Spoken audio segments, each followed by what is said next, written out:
I was debating before I started writing the script for this episode on if I would make this a lore breakdown or continue to expound on my analysis of the Haze. Now, on the one hand, there's a lot of new lore to break down that would make this lore video that much more interesting right now, but on the other hand, there's been a lot of discussion about what everything in JD's music is pointing to or trying to tell us. So I've decided to continue with my analysis of the Haze, as well as expedite sharing my belief about what the exact telos of JD's music is, what it all means, what he's trying to tell us. There's a lot to talk about, so I hope you are in for a wild and crowded ride. But before we get into that, I'd like to welcome you to the second episode of my podcast, The Bridge. I am your host, Josiah Darwin, artistically known as Joseph the Giant. If you enjoy this podcast, even better, go check out my music, share the podcast and my music, follow both, leave a review, so on and so forth, so you can be among the first to get notified about new episodes, but especially things happening in the world of my music. Check me out on Spotify, Apple Music, and YouTube Music, and follow me on Instagram at Joseph the Giant Music. A lot's happening in my world, so stay tuned for some big stuff coming soon. And with that out of the way, let us pick up where we left off in the last episode and dive straight into it.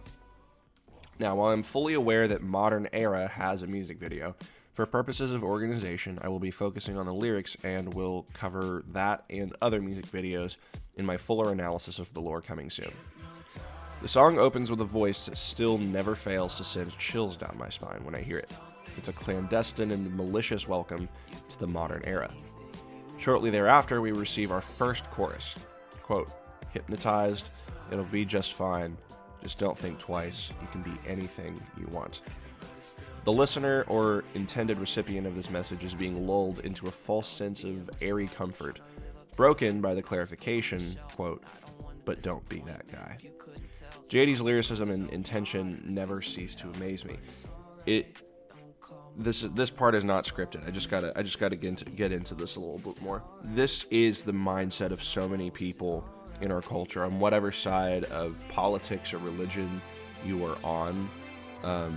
A lot of people speak in this very pluralistic way, and then the second something about that is challenged, that's the one thing that you can't be pluralistic about, is saying that there is no pluralism. Speaking objectively on something. Now, this could apply to a whole lot of other things, but this general idea of you can't be that guy, you can't be the one person who's stepping out of the bounds of what we said you can be, even though we said you can be anything you want. So it just impresses me how well they weave stuff like this into their lyrics, very current ideas into their lyrics. So anyways, we pick back up with the same, quote, comforting reassurances of, quote, "You'll be just fine, don't think twice." The chorus ends with a line that I can only describe as hopeless and nihilistic. Quote, "Everybody's still dying anyway." And with this, we head into the first verse. Quote, "It's like they told me when I was being myself, I'm trying to live up to the hype, and I was put on a shelf, and I don't want to disappoint, man, if you couldn't tell, so I'm gonna go so modern, it's basically hell." It's clear that while the singer remains the same, the character represented here in this verse is very different from the one who sang the opening chorus. The page for this song on Lyric Genius details this a bit more. The song is a battle between two people, one who is discontented with this fast and modern lifestyle, and another who is offering empty words of comfort. For the sake of ease, I'll refer to these two characters as Ted and Edward. This does not have lore implications that I am calling these specific characters in this specific song that, it's just placeholder news. Yes, there are two characters in the lore named Ted and Edward, but I want to clarify I'm not referring to those exact characters. I just wanted to give the speakers in the song names rather than saying speaker 1, speaker 2. So anyways, Edward is worn down with the lifestyle and having to conform, but he resigns himself to it to fit in, although it is, quote, basically hell. But despite the concerns raised by Edward, Ted returns to say, "But it's all right," effectively writing off Edward's concern. Edward tells Ted, quote, "Don't call my phone." Ted interjects again to say, quote, "But it's all right." Edward tells Ted, "Leave me alone." The next couple of lines of dialogue are, I believe, Edward speaking to himself. After his dialogue with Ted, it's almost as if he goes off by himself to ask, is it all right? Because really, I don't know. Is it all right? Edward then asks a pleading question to, well, really the whole world. Quote, "Tell me, Am I the only one who's losing sleep over pain in this life? I'm looking for something. It could be anything. Edward knows there's something wrong. He needs answers. He needs a solution. And just as the pre-chorus builds to a climax, we're gut punched to the dismissive voice of Ted saying, lies. We're then greeted by the same opening chorus, breakdown by repetition, order through chaos. The song continues in the same way, the conflict between Edward and Ted clear. Edward's concerns are drowned out in a flurry of noise and jazzy instrumentation from Ted, and the song ends with an absolute beatdown of a phrase, "You're gonna die." This repetition really highlights the glaring opposition to meaning. Don't think, don't try and find meaning. Don't try and think objectively, etc., etc., etc. You're gonna die anyway, you only live once, so embrace the modern era. Oh my golly, we are now on to 1970, an absolute banger of a track. While this song is in the category of counterfeit solutions, its own solution being to romanticize the past, I cannot deny it is one of my favorites off the Haze. The track opens simply enough with a funky synth chord progression, some cheering, and a joyous welcome to the giant mystery that is 1970. I can't compliment JD enough for making these songs hard to understand at first. That's not sarcastic. When I first heard Rose-Colored Lenses in 1970, I was bopping because I thought they were, well, bops, which they still are, but also saturated with good messaging about keeping your head up and good memories of the past. One could certainly take it that way, but I prefer to focus on the author's intent rather than my flawed initial understanding. Jarrett detailed in an interview with Radio U that 1970 is actually about the dangers of romanticizing the past. Quote, I got bills that I never paid, I got plans I never made, I got meds I forgot to take, so take me back in time. Whatever problems we may have, we long for the days of simplicity in our youth, the nostalgia, the good times, etc. For some, that may be the year 1970, and for some more current people, that may be the year 2019. We wish we weren't old enough to understand what we do now and have the problems we do now. In this regard, 1970 reminds me a lot of Stressed Out. This continues with lines such as, I get flack when I be myself, I got worse in my mental health, I get shade when I want some help, so take me back in time. Then comes the pre-chorus, quote, like, hey, let's go, step outside reality, like, hey, let's go, leave behind your sanity. Our singer isn't in their right mind. They're not processing the reality of their current situation, and they want to leave behind all reason and responsibility to live in the past. The chorus is a simple encouragement, but also a veiled cry for help. Quote, oh my golly, woke up in 1970. It's all a fallacy, but come on, let's get it now. A fallacy is defined as a false or mistaken idea. In this case, that false idea is that romanticizing the past will fix your problems. We can't time travel, we can't de-age. We need to be faithful where we are now. Quote, oh, the agony. Come hang inside my fantasy. Go back to better days, because we won't ever feel the same. The agony our singer is experiencing, nevertheless, is too much for him to withstand, so he gives in to the fantasy, the pipe dream, the vapor that is his memory, and encourages others to do the same. The song ends with your standard 70s style repetitive bridge saying, dance the night away. It's a hedonistic mist of a song, but one that contains an extremely valuable lesson. Now, I'd like to pause at this point in the analysis to ask you an important question. Does this messaging remind you of anything else? Maybe the mainstream music industry? In the mainstream music industry, there's no hope. Only our efforts, only the temporary, only chemicals in the midst of temporary pleasure through sex, partying, etc. If you begin to look at most of the music industry after analyzing this song, you might begin to realize what it's pointing out, and it might change a lot about what you choose to listen to and believe. It certainly did that for me. Why do I gravitate to this next song so much? I'm so sorry for that transition. Gravitate is a song that, after analyzing it, like all the others, convicted me in a big way.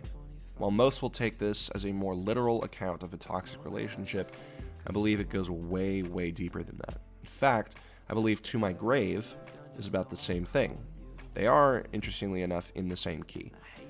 But let me delve into the lyrics right now and explain why it goes so much deeper. Quote, postage on this letter cost me 25 cents. Don't know if I should send it, cause I'm on the fence. After everything you've done, just know I call you friend. And I hate that part about me wasting 25 cents. The first thing that tipped me off that something was wrong was the final line of this verse. I hate that part about me wasting 25 cents. 25 cents is a pittance. It's nothing, especially nowadays.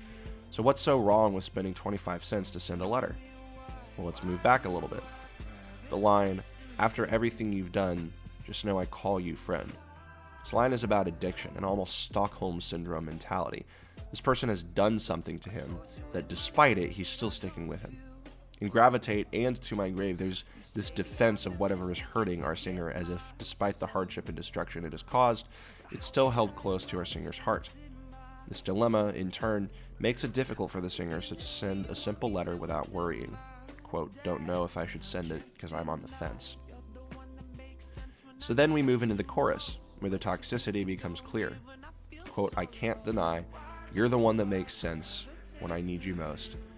But you take and don't give when I feel so low. Why do I gravitate to you? As anyone who's struggled with any kind of addiction, from drugs to lust, can attest, while it feels good in the moment, there's a feeling of emptiness after the fact. Guilt, shame, and the resounding noise of the rest of your life crumbling around you. Why do we gravitate to it? Important question. Quote, you're the melatonin keeping me asleep. You're my cyanide, but it tastes so sweet. Melatonin induces sleep. And sleeping, throughout literature, religion, and media, is often associated with death. Our singer is effectively dead, destroyed, a husk. This thing that the singer is praising or addicted to is a kind of melatonin, a kind of sleep or death-inducing / supporting object. And sweet cyanide? Kool-Aid? I've got to explain this reference a bit more. On November 18th, 1978, cult leader Jim Jones led over 900 people in a revolution to drink cups of Kool-Aid laced with cyanide. The phrase drink the Kool-Aid is a modern idiom based on this event, used to describe blind following or acceptance of an idea through groupthink, often to the detriment of those who follow. This phrase, seemingly referenced by JD in this song, brings to mind imagery of self-harm and blind acceptance, probably of the same counterfeit solutions this album is discussing. The second verse builds even more on this imagery. Quote, I told you in my letter that I don't feel well. You say be optimistic and forget myself. How can I ignore the pain that's in my chest? I begin to see you want me to until my death. During the Jonestown Massacre, adults and children alike were complaining of chest pain and a suffocating feeling, which is ironic considering they knew they were ending their lives. It's not supposed to be comfortable. Despite the complaints, however, Jim Jones continued to scream from his pulpit about the revolution and, quote, we'll teach them.